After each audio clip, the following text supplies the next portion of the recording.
Love quest. I do not know why I would expect any woman to be attracted to me, in public. Chris, in a sudden moment of clarity. Except for the fact that I am handsome. Well, so much for that. The love quest or sweetheart search was the longest real-life saga of Christian Weston Chandler. His goal was to obtain a girlfriend. The stated purpose of the love quest was to meet the woman who would be his true love, solve all his problems and bear his daughter, Crystal. The love quest represented a focused effort to do everything in his power to achieve romantic fulfillment, except of course improving himself. While Chris maintained a belief in waiting for marriage to have sex due to his religious principles, or at least waiting until fully committing to a romantic relationship after at least 3 dates, Chris started moving away from the idea of being faithful as he interacted with a number of fake sweethearts, down to wanting sex from Jackie first and foremost when he first started communicating with her, and later being open to being in an open relationship where he could sleep with other people rather than a monogamous one. Because of this, Chris's antics are derisively referred to as the F-Quest. For over a decade from 2003 to 2018, the love quest was ongoing, with Chris, unsurprisingly, not having made any progress whatsoever in finding a romantic partner. In April 2012, he lost his virginity to a prostitute, which was mainly motivated by a fear of going to jail for the Michael Snyder incident. He ultimately got a slap on the wrist instead of having to serve hard time.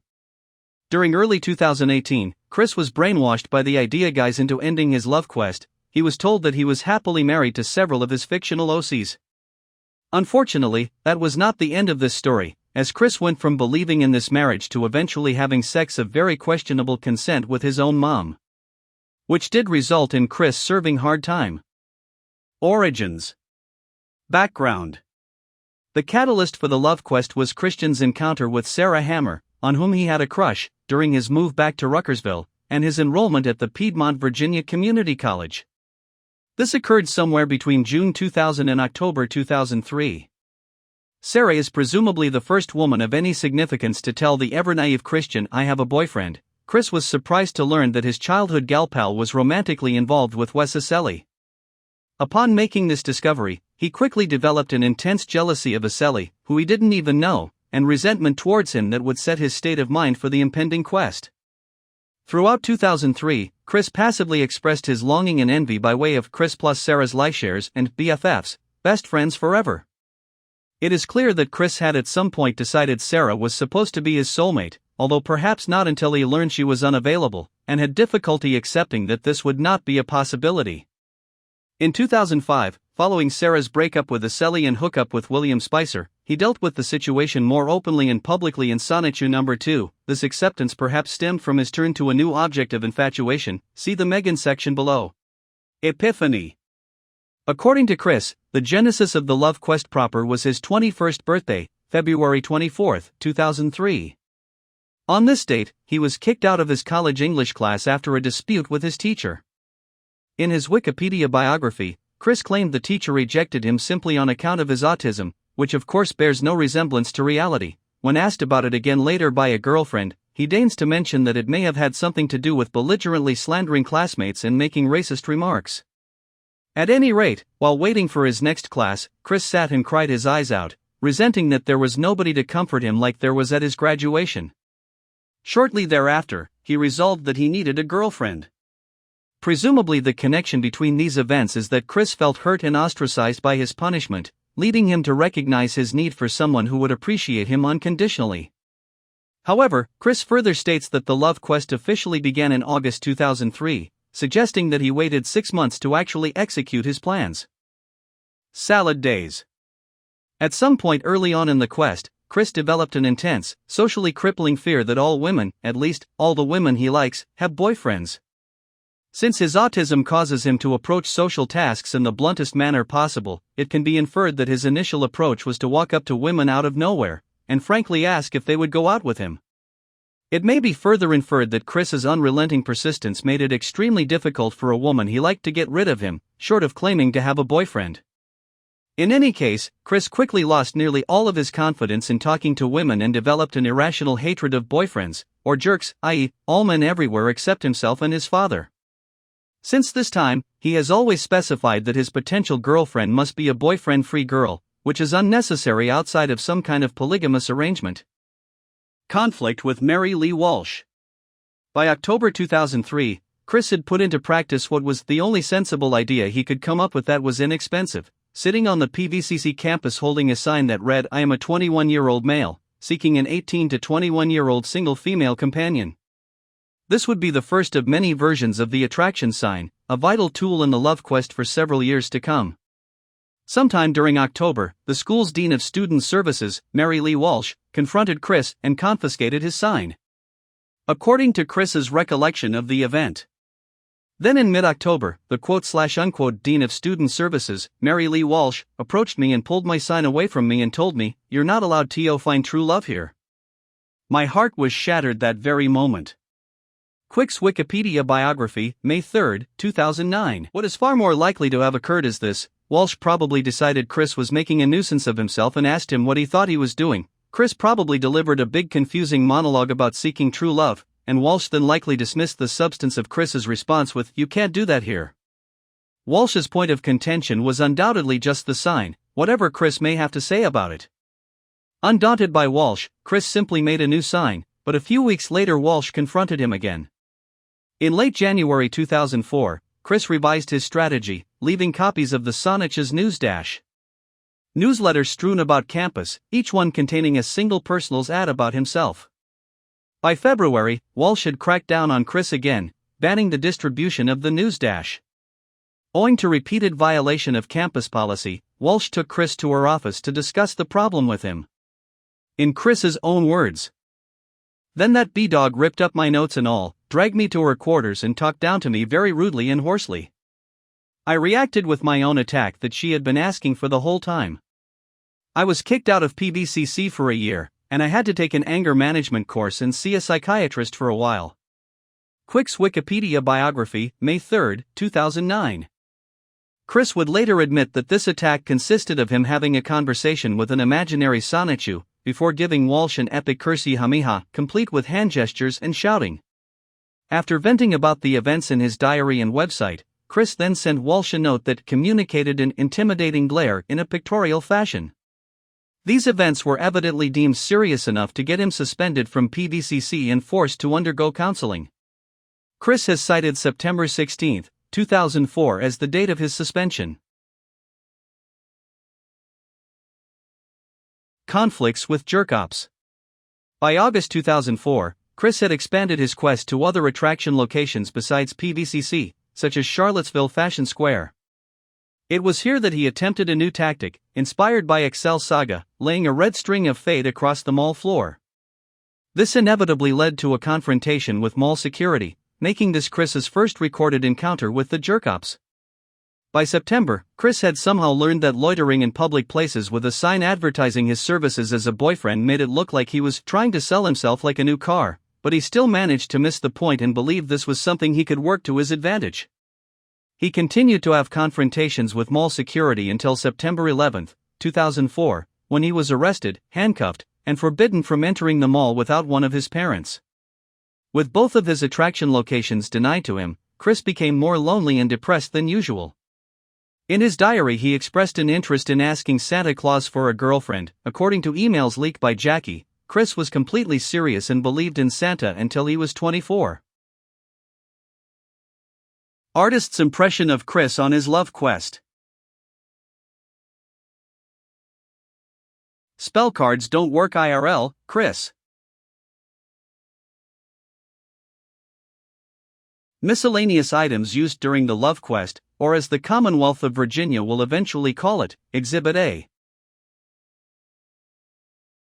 Anna McLaren. At some point in 2004, Chris had expanded his activities in the mall, including pacing around a lot, playing videos on his Game Boy Advance SP, shouting at walls, or singing random songs from memory now and then. He was apparently infamous to Anna McLaren and her friends by the time he finally worked up the nerve to enter the store where Anna worked to strike up a conversation with her. Anna handled herself as politely as she could while having zero interest in his pathetic romantic overtures, and apparently convinced him that she was off the market. Despite becoming one of Chris's closest friends, Anna would later document the 2004 incident in a 2006 blog post, confirming that, despite whatever good qualities she sees in Chris, deep down she knows he's a few electric hedgehog Pokemon short of a chaotic combo. Hannah. On March 29, 2005, Chris, who had somehow regained full access to the mall, momentarily believed his prayers had been answered when he was approached by Hannah, a girl who worked at the local Starbucks. She invited Chris to have coffee with her. Chris quickly overreacted to this sudden reversal of fortune, calling his mother and showing Hannah his entire Sonichu scrapbook. Anna McLaren later informed Chris that Hannah was simply trolling him for the lulz. In shock, Chris confronted Hannah and, when she admitted the truth, he ran away screaming. He apparently made enough of a scene to get himself banned from the mall, again. Subsequently, Chris dramatized the whole story in the comic, where he was able to get the last word in exactly the way he could not in real life. Conflicts with managers.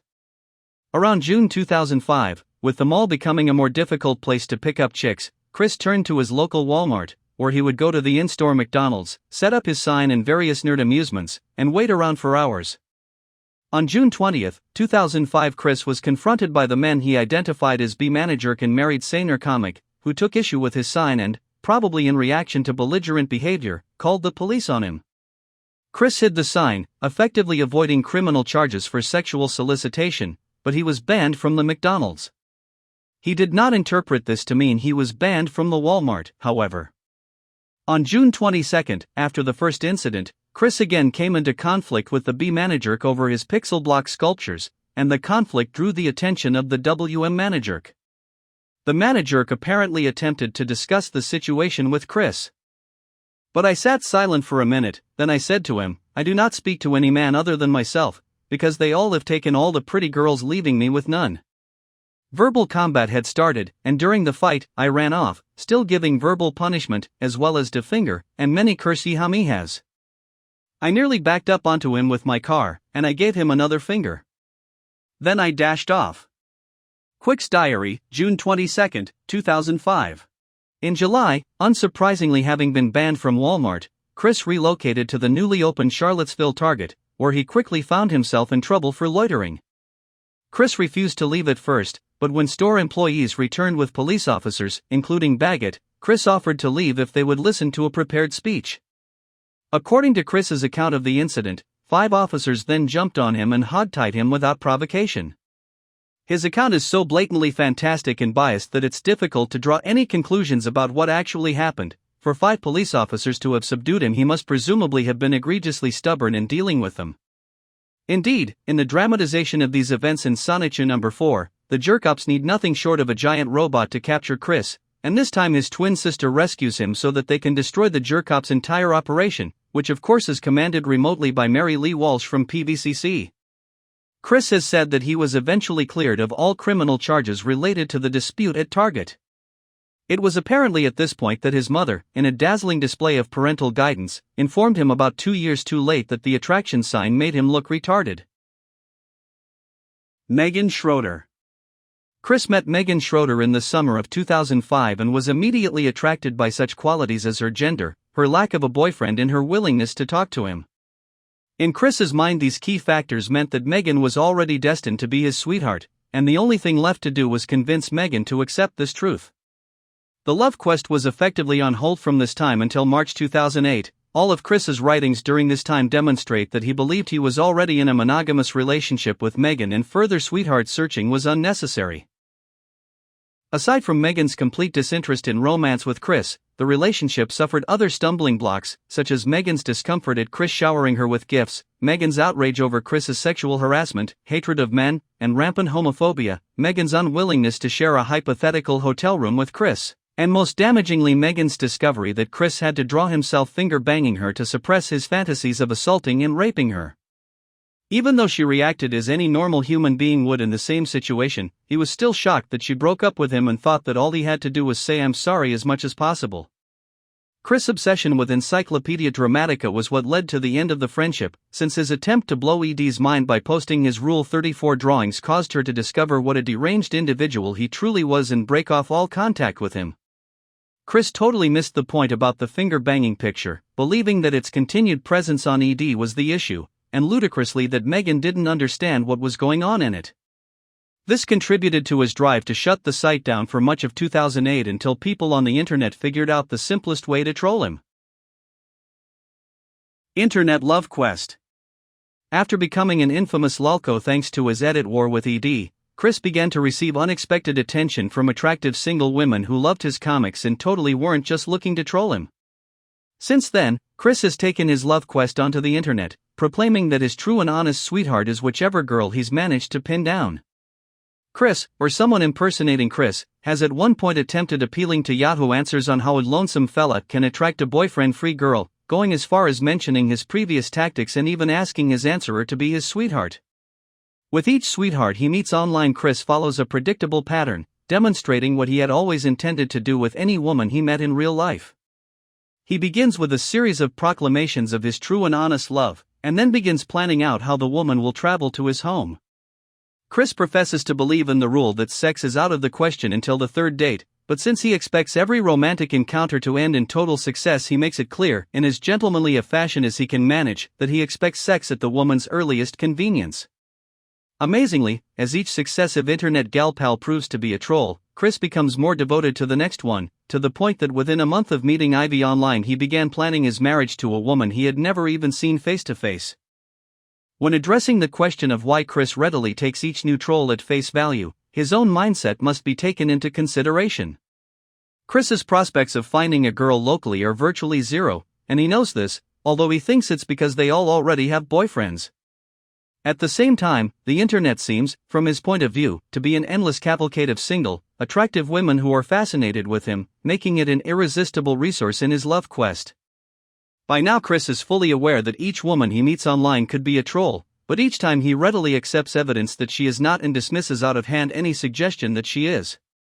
He does this because he wants to believe she's real. The alternative is to surrender to despair. Notably, in July 2009 a group of trolls managed to set up a genuine date with Chris and an overweight woman named Farron. Chris supposedly touched her a few times, but the date ended with Farron dumping him. Chris's image from the Hook Cafe profile. Shredding some hot licks on my guitar. Returning to real life.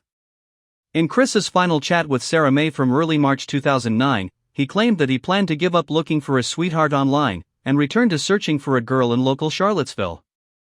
Trolls everywhere rejoiced, for this could only mean one thing: a return to the fabled attraction sign and the days of his exploits against the jerk-ops and his other IRL misadventures. This effort only lasted so long, however. Chris's first attempt at a real-life date, with Emily, ended in tragedy for him, after the intervention of the man in the pickle suit. During the brief rollin' and trollin' era in the early summer of 2009, Chris was allegedly spotted prowling Charlottesville Fashion Square in his Guitar Hero, Metallica tattoo sleeves, but it wasn't long before he gave up, or was simply banned from the CFS, and retreated back to the internet. In late October 2009, after a long hiatus, the sweetheart cycle began again, with the advent of the incredibly disturbing I Love You Casey. Chris initially found success in his campaign to pry Casey away from her current boyfriend, Liquid Chris, even managing to meet her in person on multiple occasions. Later, though, the relationship collapsed under the weight of Chris's bizarre and disturbing behavior. The opening months of 2010 saw Chris land himself in romantic misadventures both in reality and online. He managed to pry himself out of his room for a while and in the process meet a real person, the Wallflower. Like Megan, however, she rebuffed all his attempts at a more than friendly relationship, and eventually cut off all contact with him. Meanwhile, one of his online personal ads led to an extended conversation with another potential sweetheart, but Chris tripped over his duck long before he ever got a chance to meet Jackie in real life. Despite this, Chris believed he had found another way to attract females, this time via the Flipnote Hatena, which is, despite being accessed on a DSi, still on the internet. Between June 17 and July 2, 2010, Chris ignored Flipnote Hatena's family-friendly policies and attempted to use it like a dating site. A lot of Chris's tags towards the female members were flirtatious to a point, and he even made a flipnote calling out to every woman he had tagged or tagged him. However, despite the trolls swarming in to attack, non-troll responses were made by girls he tagged, most of whom were in their tweens to early teens. 2014 to 2017. Chris made numerous OkCupid profiles, and has successfully attracted a sweetheart though it, Catherine. Once her gig was up, Chris began to plumb the depths of derangement with videos advertising himself to women of any orientation, since as a trans woman, Chris believes he now physically appeals to straight, bisexual, and lesbian women all at once. In CWCki number 10, Chris revealed images of his imaginary future wife, Lovely Weather. In September 2017, he remarked that he had fulfilled his comics prediction, following his entering into a relationship with his newest sweetheart, Jessica Quinn. However, this was not meant to be, as she broke up with him early in October 2017. He posted on Facebook a few weeks later saying that he did not need a significant other to define himself, hinting that he may have given up on his love quest, but only time will tell. In January 2018, prompted by the CWCki prequel fan comic, Chris gave his thoughts on the love quest. "I really worked too hard on something I should not have pushed too much on, the love quest. I really should have focused more on CWCki, his life, and all of that. Instead, I did too much with myself. I was more selfish back then. I really regret that I was. It has done a lot of damage to everyone around me." The Idea Guys and the end of Chris's love quest. During the Idea Guys saga, Chris's belief in multiple dimensions was exploited and his sense of reality hijacked to make changes to many of Chris's characters, concepts, and perspectives of the real world, with him considering them to be valid. Ideas involving the love quest include Chris being brainwashed into thinking of himself as bisexual. Chris believing he's in a polyamorous marriage with his imaginary friends. Beginning in March 2018, Chris's already weak grasp on reality having been eroded further under the Idea Guys' influence, he believed himself to be in a polyamorous marriage with Mutwo and 3 of his own fictional characters. By April 2018, the Idea Guys had manipulated Chris into believing that he was bisexual. In April, Chris recorded Dick Licker, that is I, a video of him giving his imaginary husband Magi-chan a blowjob. 2 weeks later, Chris flirted with Brian Frogboy over the internet. He also began to kiss men on the cheek in public, fan coppets in May and several attendees at the Too Many Games convention in June, leading him to be kicked out. Chris's belief in the polyamorous marriage was so strong that he told WizCares, a female fan cosplaying as him, that he wasn't interested in dating her, and in July 2018, he also rebuffed a professed potential sweetheart, Miss Cherry. Showing no further interest in finding real-world China for himself, the love quest has come, if not to an underwhelming yet bizarre conclusion, at least to a long interlude not quite like anything before it in Christory. It seems that, in a sense, the real love quest was the friends that Chris made along the way, quite literally. That being said, even in this state, Chris occasionally indicated his disappointment in not finding a romantic partner that actually exists. In one such post, he once again blames the trolls for his inability to find a woman instead of making an effort to reach out to someone offline that doesn't involve waving a sign around or loitering on private property. With that post, Chris projected that he had a good Valentine's Day and that all the trolls were miserable when in actuality he spent it holed up in his house with his mother and pets, probably still depressed about his lot in life. Additionally, while speaking with Quay Sandbag, Chris indicated that he was still lonely, and had considered one of the members of Preter for a potential relationship, but put it off under the belief that Magi-chan would soon cross into 1218.